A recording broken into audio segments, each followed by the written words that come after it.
Again, if you were doing this traditionally, you would do it in a mortar and pestle. Hi everybody and welcome to my kitchen. If you've been following my channel for a while, you love that over here, we love a curry. Today, as part of our Asian inspired recipes series, we're going over to Thailand and I'm going to show you how to make a delicious, fresh, comforting, creamy, amazing Thai green curry. The list of ingredients will be in the description below. First, I'm going to put my rice on. I have my rice cooker here at the back, so I'm just going to flick it on and that's going. Super easy. Next, I'm gonna get my curry paste ready. My version is very much tailored to what I have accessible to me here. So it's not 100% traditional, but you're gonna get a very, very similar flavor. It's gonna scratch that itch when you're craving a nice Thai green curry. So I'm gonna start with half an onion. Just chop off the top and the bottom and maybe cut it into like parts. You can put them into your chopper. Next, I have some green chilies as well. I'm gonna take the ends as well, chop them a little bit again just to make it easy for our chopper to be able to cut them, and they can go straight to your chopper as well. Next, I'm gonna move on to my ginger, which I already have peeled, so I'm just gonna chop that up as well. And finally, I have some garlic, which I'm first gonna peel, and I think the chopper should be able to manage this whole, so I'm not even gonna bother chopping it at all. Next, I'm gonna prep my lemongrass. I like to take the kind of outer layer off,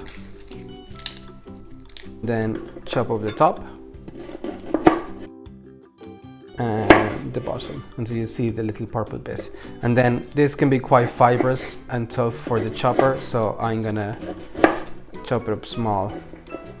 This brings a delicious kind of lemony and herby flavor to the curry. It's delicious. And next, my most important ingredient for my paste is going to be my coriander. I'm gonna use stalks and all. It's gonna give me delicious, delicious flavor and that signature green color that I want.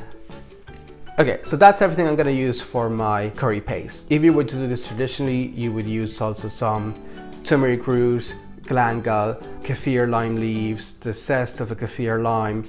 I did go to my Asian grocery store, but they didn't have them available. So this is how I always do it. You will get a very similar flavor. It's gonna be great. Okay, with all those ingredients in the chopper, let's give it a blitz. Mix everything a bit to make sure that everything gets nice and blended. If you're gonna do this traditionally, you would also do all of this in a mortar and pestle. But a chopper is much easier. Okay, my chopper's having a little bit of trouble getting everything to be nice and pasty, so I'm gonna add a couple of teaspoons of coconut oil just to give it a helping hand. That really helped. So this is the consistency that we ended up with. It's not totally blended, but this is perfect. Before I move on to get my chicken ready, I also have some sweet peppers here, which I'm gonna add into my curry. I like to bulk it up a little bit with some vegetables. Typically you could use Thai aubergine, for example, or baby aubergine as it's known as well sometimes, or bamboo shoots. I don't typically cook with those, so I think pepper will give a nice pop of color, a little bit of crunch, and a nice sweetness as well. All right, and finally I have an onion as well, which I'm just gonna quarter probably, just like that, and you can pull them apart. It's gonna cook down very nicely now in the curry sauce and it's gonna be great. Okay, let me clean up a little bit and I'll prep my chicken. You can probably hear my rice bubbling in the back. That means that it's almost ready as well, but our curry will come together in no time. I have some chicken thighs here. I'm just gonna prep them similarly to how we did for our other curries, like the tikka masala or the butter chicken. If you wanna check out those recipes, hit the card up there. So I'm just gonna peel the skin off and take off a little bit of the excess fat. Then just using your knife, you can take the bone out, using the bone to guide you. I like to use chicken thighs for this because they have so much more flavor, I feel, than chicken breast, and they stay nice and moist also. And because our curry cooks very quickly, I'm gonna cut this into kind of like bite-sized pieces. I want the chicken to cook also very fast. All right, that's all our prep done, so let's just start cooking.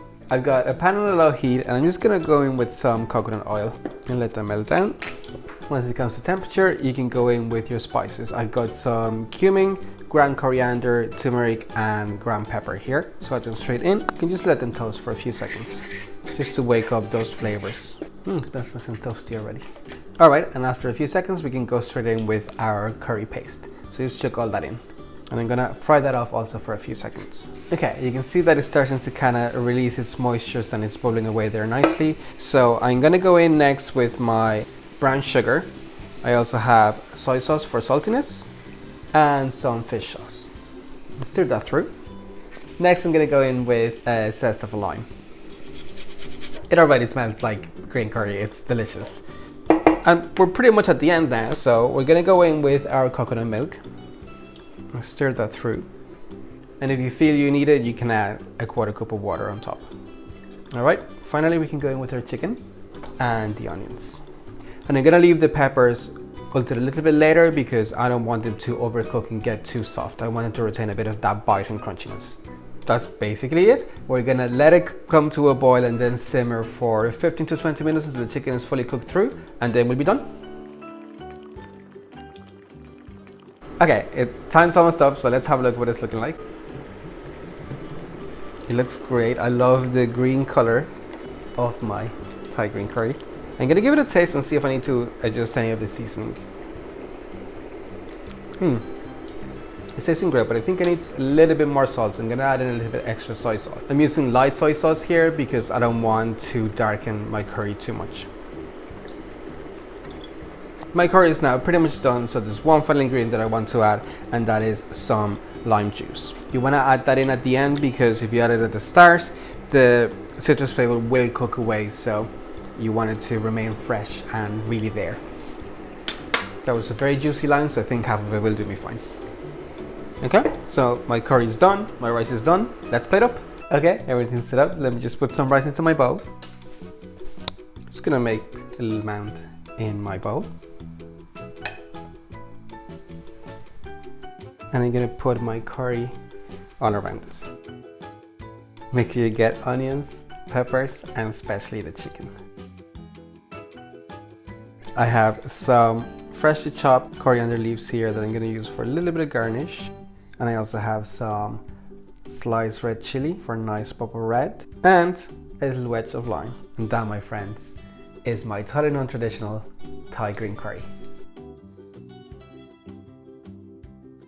Time has come to taste it. Oh, I can't wait. It smells so gorgeous in here. It looks fantastic, and I know it just tastes unreal. I've had this so many times, but you can never get enough of it. Let me get some sauce and a bit of chicken. That is so delicious. I love how the last bit of lime juice that you add at the end just brings everything together. It gives it that extra freshness. The dish is beautifully balanced. You've got the sweet flavor with the sour, the saltiness as well from the soy sauce. It is just so good. That's it for this video. Thank you so much for watching. The Thai green curry was one of the first things that I learned how to make. I've used this recipe for years. The ingredients are so simple. The chicken is so succulent. I love the vibrant color. I love the richness of the sauce. It is unreal. Do yourself a favor. Make sure you give this one a try. If you like this video, make sure you subscribe to the channel and give me a big like, and leave me a comment below what you thought of the recipe. If you try any of my recipes and you want to post them on Instagram, be sure you tag me. I'll leave my handle down below. With that, I'll leave it for this video, and enjoy.